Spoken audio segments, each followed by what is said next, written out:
नमस्कार, स्वागत है आप सभी का प्रदेश के नंबर 1 चैनल जी राजस्थान में। मैं आपके साथ खुशबू खान। इस बुलेटिन में आपको दिखाएंगे पिंक सिटी की खबरें, लेकिन उससे पहले आपको कोटा लिए चलते हैं, जहां पर एमएसएमई इंडस्ट्रियल एक्सपो 2.0 का शुभारंभ हुआ और लोकसभा अध्यक्ष ओम बिरला ने विधिवत शुभारंभ किया। इस दौरान सुनवाते हैं लोकसभा स्पीकर क्या कुछ कह रहे हैं। देश और दुनिया की बेहतर यूनिवर्सिटी खोला जाए और इसके लिए दुनिया की बेस्ट यूनिवर्सिटी के सभी लोगों से मेरी चर्चा हुई है। भारत सरकार के मंत्री से भी चर्चा हुई है। हमें एक कदम आगे बढ़ाने की आवश्यकता है। आज सबसे बड़ा अवसर हमारे पास है कि राज्य की और केंद्र की सरकार एक दल की है और मेरा मानना है इससे बड़ा अवसर हमारे लिए कभी नहीं आ सकता और इसीलिए इस अवसर का समुचित लाभ उठाने की आवश्यकता है।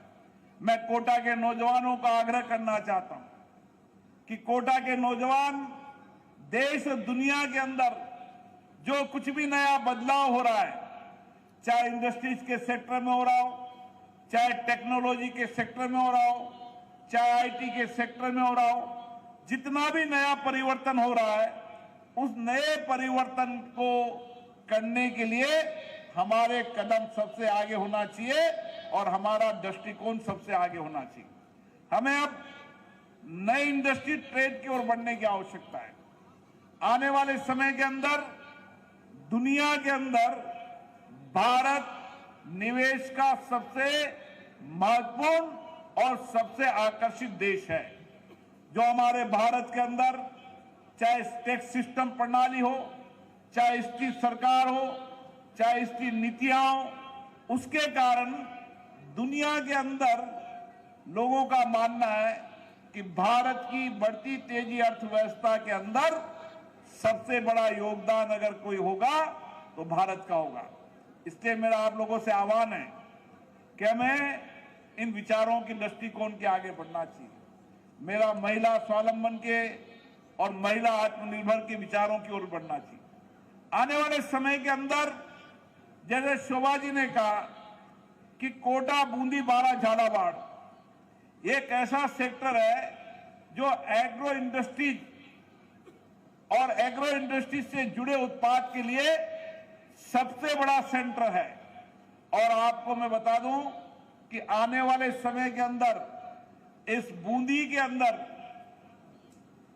आपके कोको कोला का प्लांट आने वाला है, एथेनॉल का प्लांट आने वाला है, कई सोलर, कई इंडस्ट्रीज के पार्क आने वाले हैं। और अभी दो बच्चे आपको जो जिनका इनाम मिला, उन 2 बच्चों के बारे में आपको जानकारी दी है।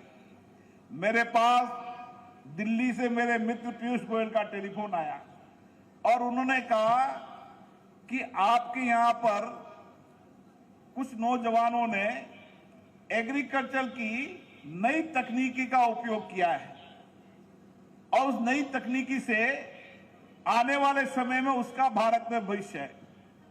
अब दुनिया के अंदर और देश के अंदर सबसे बड़ा सेंटर हमारे पास है और देश के लोग और दुनिया के लोग उसको देखने आ रहे हैं और हमारे इंडस्ट्रीज के लोगों को ये जानकारी नहीं होगी। अभी 1-2 प्लांट लगे हैं। आने वाले समय के अंदर हमारी रोड कनेक्टिविटी के कारण कृषि की सबसे आधुनिक खेती का अगर कोई प्रमुख केंद्र होगा तो वह कोटा होगा। हमारे सामने ताराचंद जी गोयल साहब बैठे हैं।